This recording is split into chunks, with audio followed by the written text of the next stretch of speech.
ఇదంతా వ్యూహం pre release event విజయవాడలో జరిగిన తర్వాత వచ్చిన పరిణామాలు. హిట్ అయినట్టు అన్వయించుకోవాలా మేము, అంటే మీడియా హిట్ అనేది పాయింట్ కాదు, ఇట్ ఈస్ డ్రాయింగ్ అటెన్షన్.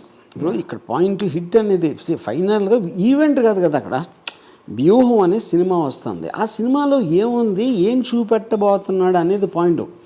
వ్యూహం ఈవెంటా, ఇంటర్వ్యూలో అదన్నాడా, లేకపోతే ఇక్కడ చేశాడా, అది పాయింటే కాదు. ఇది వాళ్ళ కన్సర్న్ నేను చెప్పేది. అవును, అప్పుడు మీరు కోర్టుకి వెళ్ళి సెన్సార్ బోర్డ్ సర్టిఫికేట్ రివోక్ చేయమని చెప్పి, లేకపోతే ఇంకోటి ఏదో చెప్పి, ఇవన్నీ కూడా ఫస్ట్ ఆఫ్ ఆల్ సినిమాలో ఏముంటుందని ఎవరైనా ఎక్స్పెక్ట్ చేస్తారు? అంతే, which is the bigger question. ఇప్పుడు సింపుల్ థింగ్, మనం ఎవరైనా సరే మనం పొద్దున్న నోరెప్పితే మనం ఒక ఒపీనియన్ చెప్తాం, ఒక స్పెక్యులేషన్ చేస్తాం, ఒక దాన్ని డిఫెండ్ చేస్తాం, ఒక దాన్ని ఒఫెన్సివ్గా చెప్తాం, ఎవరినో ఏదో convince. Whole point of communication is only that. అది భార్యాభర్తల మధ్య, ఫ్యామిలీ మెంబర్సా, ఎంప్లాయీసా, కలీగ్సా, పొలిటికల్ పార్టీసా, ఎవరన్నా చేసేది అదే. ఇన్ని కథలు వస్తాయి సినిమాలు, అన్ని ఏంటి, క్యారెక్టర్స్ కాన్ఫ్లిక్ట్ ఉంటాయి. సో రియల్ లైఫ్ ఆస్పెక్ట్లో కూడా అది ఉంటుంది. సో దాంట్లో నేను ఒక పొలిటికల్ ఫిగర్స్ మీద తీశాను. పొలిటికల్ ఫిగర్స్ మీద ఎవరు ఏం చేస్తున్నారు, లోకేష్ ఉన్నాడు, జగన్ సైకో అంటాడు, సైకో జగన్ అంటాడు, బాబాయిని చంపేశాడు అంటాడు, లేకపోతే ఇదే ఏదో మొత్తం ఆంధ్రప్రదేశ్ ఇలా చేసాడు, క్రైమ్, ఇది క్రిమినల్ క్రైమ్ ఆంధ్ర అంటాడు. ఇవన్నీ ఏంటి, ఎలిగేషన్స్. అవును, దానికి జీరో ప్రూఫ్ అతని దగ్గర. అవును, లేకపోతే ఎర్ర బుక్ ఉంది, ఆడి పేరు రాసా, వీడి పేరు రాసా అంటాడు. అవును. ఇప్పుడు దానికి నేను ఒపీనియన్ చెప్పడానికి, ఇంకోటి ఎవరో చెప్పడానికి ఏంటి తేడా? సినిమా అనేది మీడియం, అది. అవును, సినిమా అనేది ఒకటి రన్ అవుతుంది కెమెరా, దాంట్లో ఎవరో ఏదో చెప్తున్నారు, ఎవరో ఏదో చూపిస్తున్నారు. ఎగ్జాక్ట్లీ వాళ్ళు చేసేది అదే, యూనో. సో ఇప్పుడు ఆర్టికల్ 19లో freedom of expression, freedom of speech, ఆ కాంటెక్స్ట్ ఏంటది? It is one person is having an opinion about what's happening, that's a legally protected right. అది కరెక్ట్. ఓకే, అప్పుడు దాని బేసిస్ మీద వీళ్ళందరూ బతికేది. అవును, పాలిటీషియన్స్ మాట్లాడితే చంపేస్తా అది చెప్పేది కూడా దాని మూలనే. మీకు అప్పుడు ఇలాంటి ఫిజికల్ థ్రెట్ ఇస్తే జైల్లో పడేస్తారని చెప్తారా? ఇంపాసిబుల్ చెప్పటం. సో ఇప్పుడు దాంట్లో భాగంగా నేను తీసాం. ఇప్పుడు సపోజ్ నేను వాళ్ళు ఏమంటున్నారు, స్కిల్ స్కామ్లో వచ్చిన డబ్బు అంతా చంద్రబాబు నాయుడు తీసుకున్నాడని చూపెడతాడు అని వాళ్ళ స్పెక్యులేషన్. నేను ఒకవేళ చూపించింది అనుకోండి, ఏం చూపిస్తాను నేను? ఎవరికి తీసుకొని డబ్బులు మూటలు ఇచ్చారా చంద్రబాబు నాయుడుకి? అది చూపిస్తే నమ్మేస్తారా? చూపిస్తే అసలు మీ క్రెడిబిలిటీ అది కాదు, అలా చూపిస్తే నమ్ముతారా? ఏ డైరెక్టర్ అయినా ఏదైనా మీరు ఏం చూపించారో, ఏం చెప్పారు కాదు, అది నమ్మబుల్గా ఉందా లేదా చూస్తారు. అంతే కదా. నమ్మబుల్ అనే దానికి లాజిక్ ఉండాలి. ఆ లాజిక్ సినిమాలో రిఫ్లెక్ట్ అయితే ఒకలా, అందరూ ఒకేలా చూడరు, అందులో కూడా చాలా చాలా మంది వేరే వేరేగా చూస్తారు. So any opinion expressed, multiple people will have multiple viewpoints. It can't be aimed at one particular section.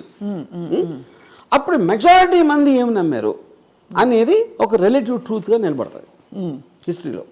అంతే కదా. అంతే. సో ఇప్పుడు ఏం చేయాలి మీరు? ఇప్పుడు సపోజ్ సినిమా అనేది ఇలా చేస్తుంది అంటే మీరు తీయండి సినిమా. అంతే కదా.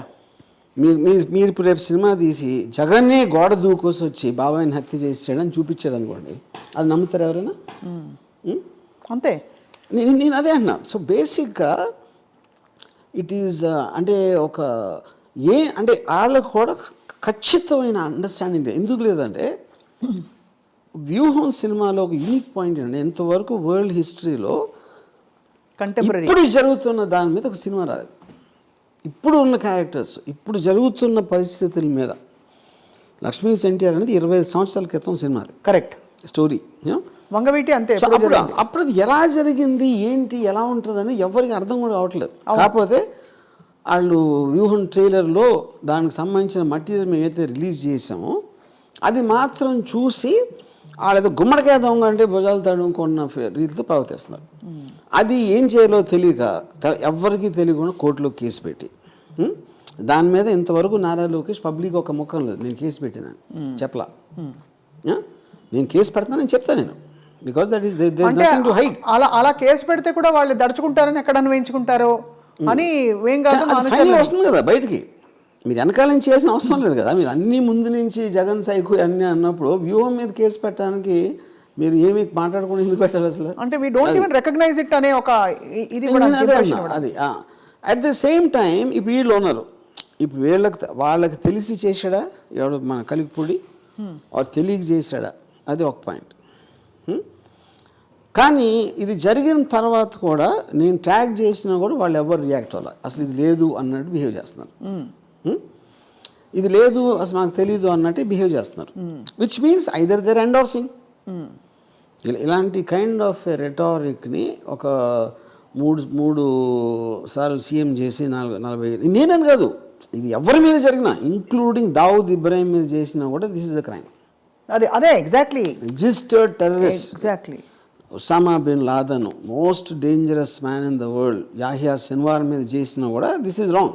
ఇది మన సెటప్లో. Because the whole simple point is you cannot take law in to your own hand. Yeah, అది and in this kind of drastic manner. Exactly. ఇది నార్త్ కొరియాలో కూడా చేయరు ఇలాంటిది, ఫర్ ఎగ్జాంపుల్ చెప్తున్నా. యా. సో ఇప్పుడు మరి ఇంత పెద్ద క్రైమ్ జరిగిన తర్వాత పార్లర్లీ మీ వ్యూహం సినిమా రిలీజ్ అవుతుందా లేదా అనే ఒక క్వశ్చన్ మార్క్కి మీకు ఇంకా ప్రశ్నలు ఉన్నాయా సార్, లేకపోతే మీరు? యా, సినిమా రిలీజ్ అవ్వకుండా ఉండేది క్వశ్చన్ లేదు, ఇట్స్ క్వశ్చన్ ఆఫ్ టైం అంతే. యా. ఇక్కడ ఎన్సీబీఎన్ అండ్ కొంతమందిని మాత్రమే ట్యాగ్ చేశారు, వైసీపీ వైపు నుంచి కానీ జనసేన నాయకుల్ని కానీ మీరు ట్యాగ్ చేయలేదు, కారణం ఏమన్నా ఉందా? బికాజ్ అతను ఎవరెవరి గురించి చెప్పాడో వాళ్ళు చేశారు. ఓకే, అంతే.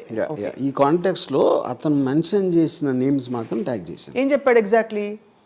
అది ఇప్పుడు చిరంజీవి మన పవన్ కళ్యాణ్ కానీ లొకేషన్ కానీ మన చంద్రబాబు గారు ఏమన్నా అంటే ఇంటికి వచ్చి తగలబెట్టేస్తాం. యా, అలాంటి ఇంటికి వచ్చి తగలబెట్టేస్తాం. మొన్న ఈ గొడవలన్నీ మీ ఆఫీస్ ఎదురుకుండానే జరిగినప్పుడు what did you feel Ramagopal?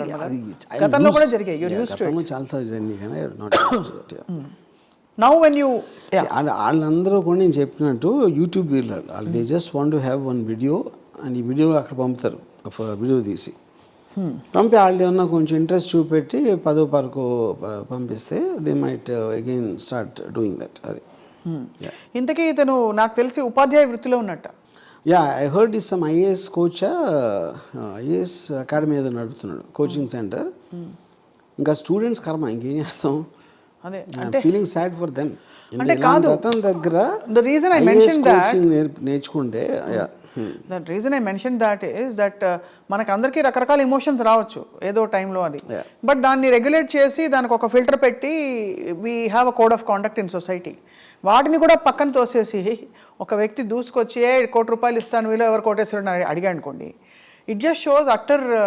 అంటే ఐఏఎస్ కోచింగ్ ఇస్తున్న ఆయనకి చట్టం కూడా తెలిసి ఉండాలి.